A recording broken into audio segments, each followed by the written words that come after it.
Live में आपका स्वागत है। चलिए आज कुछ खबर की बात करते हैं। आज की ताज़ा खबर में शुरुआत करने से पहले सबसे पहले जो है हम कुछ मोटिवेशनल चीज़ों की बात कर लेते हैं। गीता में भगवान कहते हैं कि मनुष्य जैसा कर्म करता है उसके अनुरूप ही फल की प्राप्ति होती है, इसलिए सद्कर्मों को महत्व देना चाहिए। फिर कहते हैं कि गीता में भगवान कहते हैं कि मन चंचल होता है, वह इधर उधर भटकता रहता है, लेकिन अशांत मन को अभ्यास से बस में किया जा सकता है। तो अपने चंचलता को अपने वश में करने के लिए कोशिश करें। तीसरा, मनुष्य जो चाहे प्राप्त कर सकता है, जो भी चाहे वो प्राप्त कर सकता है, यदि वह विश्वास के साथ इच्छित वस्तुओं पर लगातार चिंतन करे तो उसे सफलता प्राप्त होती है। प्रकृति के विपरीत कर्म करने से मनुष्य तनाव युक्त होता है। यदि तनाव मनुष्य के विनाश का कारण बनता है, केवल धर्म और कर्म मार्ग पर ही तनाव से मुक्ति मिल सकती है। जितने भी अभ्यर्थी हैं जो अभी शिक्षक की तैयारी कर रहे हैं और जिनका सिलेक्शन नहीं हुआ, वो अभ्यर्थी वेटिंग में हैं, उनके लिए ये बहुत ही उपयोगी है। अपने जीवन में, अपने लाइफ में, अपने इमोशन को कंट्रोल करने के लिए ये सबसे अच्छा तरीका है। अपने तनाव को कैसे कंट्रोल करें, केवल धर्म और कर्म से ही मार्ग पर ही तनाव से मुक्ति मिल सकती है। गीता के अनुसार बुद्धिमान व्यक्ति कार्य में निष्क्रिय और निष्क्रियता देखता है।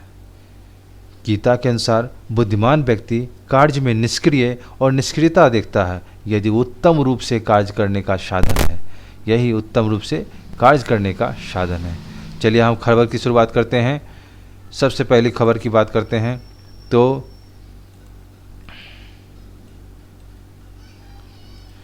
3000 किलोमीटर पैदल चलकर ठेले पर किताब बांटी, गाँव में 154 लाइब्रेरी बनाई। ये खबर है। कस्बा में बना रही लाइब्रेरी 50 लाख रुपए की किताब बांट चुके हैं। ये 58 साल के शेख शाहिद अली किताबों को अपनी दुनिया मानते हैं। तेलंगाना के खम्म ज़िले में उनका पुश्तैनी घर भी लाइब्रेरी जैसा है। हर कोने में बस किताब ही किताब है। वह कहते हैं कि अब उसके जीवन का उद्देश्य ही गांव, बच्चे और किताबें। शादी 2014 से लोगों के बीच जाकर किताबें बांट रहे हैं। हैदराबाद, वारंगल, खम्म जिलों में वह 3000 किलोमीटर पैदल चलकर ठेले में किताब बांट चुके हैं। इस दौरान उन्होंने सुदूर गांव में 154 लाइब्रेरी शुरू करने में भी मदद की। किताबों पर खुद की बचत के 50 लाख रुपए से ज़्यादा खर्च किए। अब शादी खम्म और भद्राही, कोठगुडेम जिले के कस्बों में लाइब्रेरी स्थापित करने के मिशन पर हैं। सादिक बताते हैं कि बचपन से ही उन्होंने साहित्यिक किताबें, कॉमिक्स पढ़ने की बेहद शौक़ था। 8 घंटे लाइब्रेरी में बैठते थे और किताबों में रुचि के चलते पत्रकारिता शुरू की।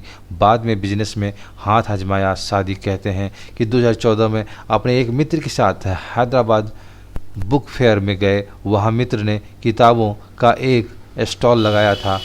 सादिक ने सोचा कि हैदराबाद जैसे बड़े शहरों में किताबें खरीदने में पूरा दिन चला जाता है, इसलिए उन्होंने ठेले पर किताब बेचना शुरू किया। 40 दिनों में हैदराबाद में 350 किलोमीटर पैदल चलकर शहर के लगभग हर नुक्कड़ गलियों में घूमे। इसके बाद गांव में जाने का विचार किया। हैदराबाद वारंगल तक 100 दिन की पैदल यात्रा की। वारंगल की 26 झुग्गियों में बच्चों की किताबें बांटी। आदिवासी अंचलों में भी गए। सादिक शुरुआत में बेहद कम मार्जिन पर किताबें बेचते थे। आधे दामों पर किताबें खरीदकर लोगों को 40% तक कम रेट पर किताबें देते थे। फिर उन्होंने देखा कि गाँव में लोगों के पास 40 से 50 रुपये की किताबें खरीदने के पैसे नहीं होते। बच्चे की 5 से 10 रुपये की किताबें भी लोग नहीं खरीद पाते। इसके बाद उन्होंने मुफ्त में किताबें बांटना शुरू कर दी। तो सादिक बताते हैं कि लगातार पैदल चलने से उन्हें वेरिकोस वेंस नाम की बीमारी हो गई। इसलिए फ़िलहाल घूम घूम कर किताबें नहीं बांट रहे हैं। अब वह युवाओं को प्रतियोगी परीक्षाओं की तैयारी कराने के उद्देश्य से खम, भद्राही, कोठागुडेम जिलों में लाइब्रेरी स्थापित करने की दिशा में काम कर रहे हैं। अपने सामाजिक कार्यों के लिए उन्होंने फाउंडेशन बनाया है। इसके जरिए 3 गांवों को गोद लिया है। इन गांवों में सरकार की मिड डे मील योजना नहीं चल रही है। वहां बच्चे के स्टेशनरी के साथ खाने की व्यवस्था भी कर रहे हैं। इसके अलावा बच्चों की ऑनलाइन क्लास के लिए 300 मोबाइल भी बांट चुके हैं। तो ये है सादिक जी, बहुत ही अच्छे कार्य कर रहे हैं। चलिए अगली खबर की ओर रुख करते हैं। 10 मिनट प्रश्न पत्र पढ़ने के लिए मिलेगा। ये आईसीएसई बोर्ड की बात है। 10वीं की परीक्षा 1 घंटे और 12वीं की 1.5 घंटे की होगी। आईसीएसई बोर्ड की पहले सेमेस्टर की परीक्षा अब ऑफलाइन छात्र और अभिभावक खुश। सीबीएसई के बाद आईसीएसई बोर्ड ने भी पहले टर्म की बोर्ड परीक्षा ऑफलाइन मोड में कंडक्ट कराने का फैसला किया है। रिवाइज शेड्यूल जारी कर दिया गया है। आईसीएसई बोर्ड की 10वीं बोर्ड की परीक्षा 1 घंटे और 12वीं बोर्ड की 1.5 घंटे होगी। परीक्षा का प्रश्न पत्र पढ़ने के लिए 10 मिनट का समय दिया जाएगा। बुक से ही में सवाल होंगे, उसी में उत्तर लिखना होगा। बोर्ड ने पहले ऑनलाइन मोड में ये परीक्षा लेने का फैसला किया था। अभिभावकों और बच्चों को लगातार अनुरोध के बाद बोर्ड ने अपना फैसला बदला और इसको लेकर पटना के स्कूलों के शिक्षक, प्राचार्य, बच्चे काफ़ी खुश हैं। शिक्षकों का कहना है कि ऑनलाइन परीक्षा के लिए सभी बच्चे तैयार नहीं हैं। कई बार इंटरनेट की समस्या की वजह से नॉर्मल टेस्ट भी पूरा नहीं हो पाता। ऐसे में बोर्ड के फैसले का स्वागत सभी ने किया। साथ ही उसे आधार पर परीक्षा की तैयारी शुरू कर दी। स्कूलों में माने वाले ऑनलाइन परीक्षा के लिए तैयारी कराई जा रही है। ऑफलाइन मोड के लिए बच्चे प्रैक्टिस कराए जाएगी। छठ की छुट्टी के बाद सीबीएसई और आईसीएसई बोर्ड के बच्चों की तैयारी और जोरों से होगी। एक ही बुक होगा, क्वेश्चन और लिखना होगा आंसर। इस बोर्ड में एमसीक्यू पैटर्न पर परीक्षा लेगा। 10 मिनट का समय प्रश्न पत्र पढ़ने के लिए दिया जाएगा। साथ ही विद्यार्थियों को क्वेश्चन पेपर कम आंसर बुकलेट 10:50 बजे अवेलेबल करा दिया जाएगा। इस बार सवाल और जवाब एक ही बुक में होंगे। 10वीं की परीक्षा 1 घंटे में होगी और 12वीं की 1.5 घंटे में होगी। तो अगली खबर की ओर रुख करते हैं। ये है रोजगार संबंधी न्यूज। तो इससे थोड़ा सा हाईलाइट कर देते हैं। ये आपको निकला है फायर फाइटर सहित 268 पद निकला है। अग्निशमन और आपातकालीन सेवा 268 पद हैं। निदेशालय गोवा सरकार ने फायर फाइट सहित 268 पद की 29 अक्टूबर को निकाली है। शैक्षणिक योग्यता है बीएससी हायर सेकेंडरी डिग्री हासिल की हो। आयु सीमा जो है 28 से 45 है। वेतनमान मैट्रिक्स लेवल 2 है, 4 के अनुरूप होगा। आवेदन के लिए डॉक्यूमेंट डायरेक्टर के ऑफ इमरजेंसी सर्विस में आप आवेदन कर सकते हैं। आवेदन शुल्क जो है के लिए कोई आवेदन शुल्क नहीं है, इसमें कोई फ़ी नहीं लगेगा। फायर फाइटर के लिए directorate of fire emergency service set INH Panaji Goa के लिए है ये। इसका वेबसाइट है dfesgoa.gov.in। असिस्टेंट अकाउंट के लिए 240 पदों की वैकेंसी है। शैक्षणिक योग्यता उत्तर प्रदेश का यह power corporation limited assistant account 240 रिक्त पद हैं। भर्ती के लिए उम्मीदवारों को 28 अक्टूबर 2021 तक ऑनलाइन आवेदन मांगे गए हैं। शैक्षणिक योग्यता जो है उम्मीदवारों में मान्यता प्राप्त संस्था से बीकॉम की डिग्री होनी चाहिए। ऑफिशियल वेबसाइट में उपलब्ध है। ये 21 से 40 वर्ष के उम्मीदवार के लिए है। वेतनमान जो है मैट्रिक्स लेवल 5 के अनुरूप प्रतिमाह वेतन दिया जाएगा। वेबसाइट है www.upeenergy.in। आवेदन शुल्क 826 रुपये देना होगा। अगली है जूनियर अधिकारी। जूनियर अधिकारी बनने के लिए बॉमर लॉरी एंड कंपनी के जूनियर अधिकारी 4 रिक्त पदों की भर्ती के लिए योग्यता उम्मीदवारों को से आवेदन मांगे हैं। इस पर पदों पर काम करने के लिए इच्छुक उम्मीदवार 12 नवंबर को 2021 तक ऑनलाइन आवेदन कर सकते हैं। शैक्षणिक योग्यता उम्मीदवारों को मान्यता प्राप्त PG डिग्री ग्रेजुएशन होना चाहिए। ऑफिशियल वेबसाइट उपलब्ध है। आयु सीमा उम्मीदवारों की आयु 25 साल से अधिक नहीं होनी चाहिए। वेतनमान जो है 21,000 से 65,000 के रुपये प्रतिमाह वेतन होना चाहिए। आवेदन शुल्क 300 रुपये देना होगा। BIRecruit.in और प्रोफाइल ASPX माध्यम से ऑनलाइन होना चाहिए। उम्मीदवारों को इंटरव्यू। प्रोबेशनरी ऑफिसर यानी PO जिसको बोलते हैं तथा मैनेजमेंट ट्रेनी के 4135 पद की निकली vacancy. Institute of banking personal selection ने प्रोबेशनरी ऑफिसर तथा मैनेजमेंट ट्रेनी के 4135 रिक्त पदों पर भर्ती के लिए योग्य उम्मीदवारों को से आवेदन मांगे हैं। इन पदों पर काम करने के इच्छुक उम्मीदवार 10 नवंबर से 2021 तक होगी। जनरल जो है 1600, EWS 404, OBC 1102, SC के लिए 679 और ST के लिए 350 पद है IBPS के लिए। शैक्षणिक योग्यता जो है ये ग्रेजुएशन की डिग्री हासिल हो। वेतनमान जो है 14,500 से 25,700 रुपये प्रति माह के वेतन दिए जाएंगे। आयु सीमा 20 से 30 साल के लिए है। आवेदन शुल्क 850 रुपये देना होगा।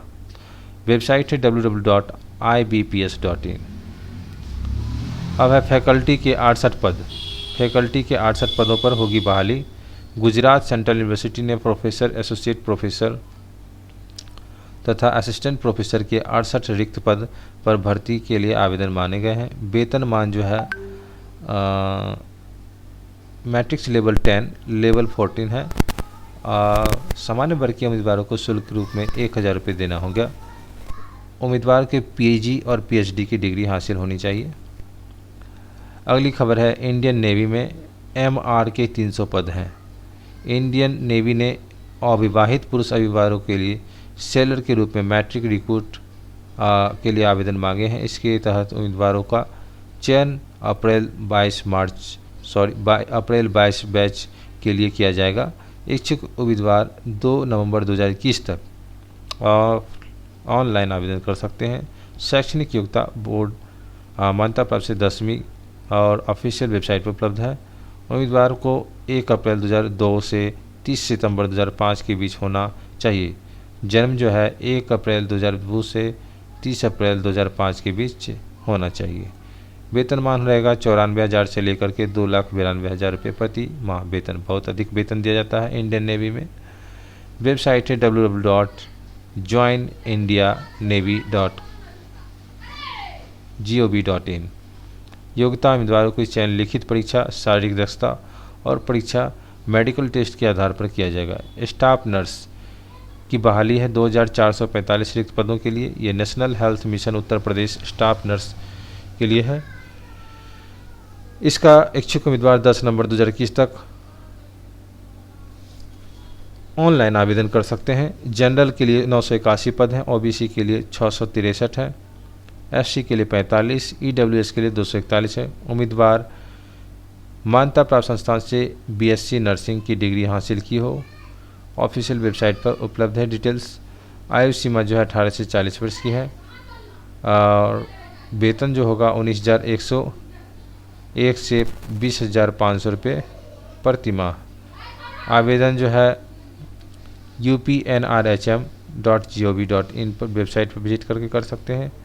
चयन प्रक्रिया योग्य उम्मीदवारों का चयन कंप्यूटर बेस्ड ऑनलाइन टेस्ट के आधार पर किया जाएगा। अब है नेशनल एड्स रिसर्च में बने medical officer. National ads research institute junior medical officer 1 रिक्त पदों पर भर्ती के लिए योग्य उम्मीदवारों का आवेदन मांगे हैं। इन पदों पर काम करने के लिए इच्छुक उम्मीदवार 2 नवंबर 2021 तक ऑनलाइन आवेदन कर सकते हैं। स्पोर्ट्स अथॉरिटी ऑफ इंडिया में 15 पदों की नियुक्ति। स्पोर्ट्स अथॉरिटी ऑफ इंडिया ने सीनियर लीड सहित 15 रिक्त पदों पर भर्ती के लिए योग्य उम्मीदवारों से आवेदन मांगे हैं। इन पदों पर काम करने के इच्छुक उम्मीदवार 8 नवंबर 2021 तक ऑनलाइन आवेदन कर सकते हैं। पोर्ट इंडिया आयु सीमा 32 से 45 साल के बीच होगी। चयनित उम्मीदवारों को 40,000 से 80,000 रुपये प्रति माह वेतन दिया जाएगा। DRDO में अप्रेंटिस के 116 रिक्त पदों पर होगी नियुक्ति। इसमें जो है रक्षा अनुसंधान विकास संगठन जो चंडीपुर ओडिशा में अप्रेंटिस के 116 रिक्त पद हैं। उम्मीदवार 15 नवंबर 2021 तक ऑनलाइन आवेदन कर सकते हैं। स्नातक अप्रेंटिस 50, तकनीशियन अप्रेंटिस 40 और ट्रेंड अप्रेंटिस 26 है। इसमें उम्मीदवारों को मान्यता प्राप्त संस्थान से BA BTech की डिग्री हासिल होगी। चयनित उम्मीदवारों को 8,000 से 9,000 रुपये प्रति माह स्टाइपेंड दिया जाएगा। इसमें वेबसाइट है rac.gov.in, वहाँ से आप डिटेल्स भी डाउनलोड कर सकते हैं। चयन प्रक्रिया जो है, उम्मीदवारों का चयन प्रक्रिया लिखित परीक्षा और इंटरव्यू के आधार पर किया जाएगा। स्पोर्ट्स अथॉरिटी ऑफ इंडिया में 15 पद की निकली नियुक्तियाँ। इसमें स्पोर्ट्स अथॉरिटी ऑफ इंडिया में सीनियर लीड 15 रिक्त पदों की भर्ती के लिए योग्य उम्मीदवारों से आवेदन मांगे गए हैं। इन पदों पर काम करने के इच्छुक उम्मीदवार 8 नवंबर 2021 तक ऑनलाइन आवेदन कर सकते हैं। उम्मीदवारों को मान्यता प्राप्त संस्थान से बीटेक MBA की डिग्री हासिल हो। विस्तृत जानकारी के लिए ऑफिशियल वेबसाइट पर आप उपलब्ध कर सकते हैं। आयु सीमा जो होगी वो 32 से 45 साल होगी। वेतन होगा 40,000 से 80,000 रुपये प्रति माह। वेबसाइट है स्पोर्ट्स अथॉरिटी india.nic.in।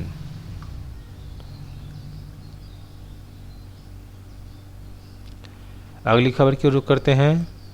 छठ के बाद शुरू होगी प्री प्राइमरी की कक्षाएं। राजधानी स्कूल में प्री प्राइमरी के बच्चों के लिए भी स्कूल खुलेंगे। छठ के बाद लगभग सभी स्कूलों में जूनियर बच्चों की पढ़ाई होगी। करीब 2 वर्ष के बाद बच्चे स्कूल जाएंगे और ऑफलाइन पढ़ाई करेंगे। माउंट कार्मेल हाई स्कूल में 25 अक्टूबर से कक्षा 1 से ऊपर की सभी कक्षा 100% छात्राओं को स्कूल बुलाया जाएगा। अगली खबर है बदलेगा सिलेबस, बदलेगी किताबें। अर्थात 5वीं तक की सभी मगही, भोजपुरी, अंगिका, बज्जिका की भी पढ़ाई होगी। 5वीं तक की होगी मगही, भोजपुरी, अंगिका, बज्जिका की पढ़ाई होगी। चल रही है नई शिक्षा नीति की कार्यान्वयन की तैयारी। नई शिक्षा नीति के तहत राज्य के अगले 5 साल में 1 लीटर से पहली कक्षा से लेके 12वीं कक्षा तक के पाठ्यपुस्तक बदल जाएंगे। इनमें भाषाओं की पाठ्यपुस्तकों में भी होगी। इसके साथ पहली और 5वीं कक्षा तक के मगही, भोजपुरी, अंगिका, बज्जिका भी पढ़ाई जाने लगेगी। वर्तमान में पहली 5वीं कक्षा तक में जिन भाषाओं की पढ़ाई चल रही है इसमें हिंदी, अंग्रेजी, उर्दू, मैथिली एवं बांग्ला है। पाठ्यपुस्तकों की तैयारी होगी। पाठ्यक्रम के आधार पर और पाठ्यक्रम होता है राष्ट्रीय पाठचर्या के रूप में रेखा में आधार पर राष्ट्रीय पाठचर्या की रूपरेखा से लेकर कक्षा वार पाठ्यक्रम और पाठ्यक्रमों की बदलाव की प्रक्रिया कम से कम 5 वर्ष लगते हैं, वह भी तब जब पूरी प्रक्रिया निरंतर हो। नई शिक्षा नीति के कार्यान्वयन के लिए राष्ट्रीय पाठचर्या की रूपरेखा राष्ट्रीय शैक्षिक अनुसंधान परिषद NCERT के स्तर पर अंतिम रूप से देने की तैयारी है, ताकि भारतीय भाषाओं में उच्च गुणवत्ता वाले पाठ्यपुस्तकों की तैयारी हो सके। राष्ट्रीय पाठचर्या की रूपरेखा में आधार पर पढ़ाई जानी है। अगली खबर की ओर रुख करते हैं। छोटे स्वरूप में मनेगा शिक्षा दिवस समारोह। 11 नवंबर को महज 1 घंटा की रस्मी समारोह संभव। 25 को निर्णय हो सकता है। अपर मुख्य सचिव ने बुलाया बैठक। भारत के प्रथम शिक्षा मंत्री मौलाना अबुल कलाम आज़ाद की जयंती पर आयोजित होने वाला शिक्षा दिवस समारोह में इस बार अपने छोटे स्वरूप में आयोजित